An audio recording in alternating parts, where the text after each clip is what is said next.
അസ്സലാമു അലൈക്കും വറഹ്മത്തുള്ളാഹി വബറകാതുഹു. ലോകത്തെ ഏറ്റവും മഹത്വമുള്ള വെള്ളം ഏതായിരിക്കും?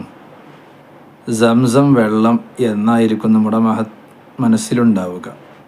എന്നാൽ സംസം വെള്ളത്തിനേക്കാളും മഹത്വമുള്ള വെള്ളം ഈ ഭൂലോകത്തുണ്ടായിരുന്നു. ഇപ്പോൾ അതില്ല. അത് മുത്ത് റസൂലുള്ളാഹി സ്വല്ലല്ലാഹു അലൈഹി വസല്ലമ തങ്ങളുടെ കൈവിരലുകൾക്കിടയിലൂടെ പുറപ്പെട്ട വെള്ളമാണ്.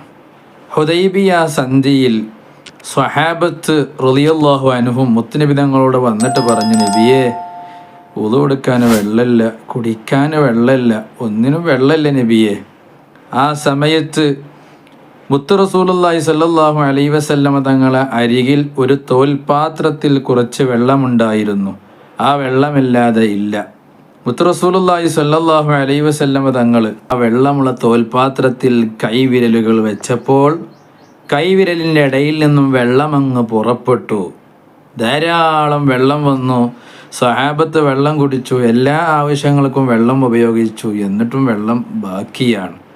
എത്ര പേരുണ്ടായിരുന്നു അന്ന് നിങ്ങൾ എന്ന് ജാബിർ റളിയല്ലാഹുവിനോട് ചോദിച്ചപ്പോൾ ജാബിർ റളിയല്ലാഹു പറഞ്ഞു, 1,00,000 പേരുണ്ടായാലും ആ വെള്ളം ഞങ്ങൾക്ക് മതിയാകുമായിരുന്നു. മദീനയിൽ നിന്നും മക്കയിലേക്ക് ഉംറ നിർവഹിക്കാൻ വേണ്ടി പുറപ്പെട്ട കൂട്ടത്തിൽ 1500ഓളം ആളുകളാണ് ഉണ്ടായിരുന്നത്. ജാബിർ റളിയല്ലാഹു പറഞ്ഞു, 1,00,000 പേരുണ്ടെങ്കിൽ ആ വെള്ളം മതിയാകുമായിരുന്നു. മുത്ത് റസൂലുള്ളാഹി സ്വല്ലല്ലാഹു അലൈഹി വസല്ലമ തങ്ങളുടെ കൈവിരലുകൾക്കിടയിലൂടെ വന്ന വെള്ളം, ആ വെള്ളത്തിനാണ് ലോകത്ത് ഏറ്റവും കൂടുതൽ മഹത്വമുള്ള വെള്ളം. മഹാന്മാരായ പണ്ഡിതന്മാരത് പറയുന്നുണ്ട്.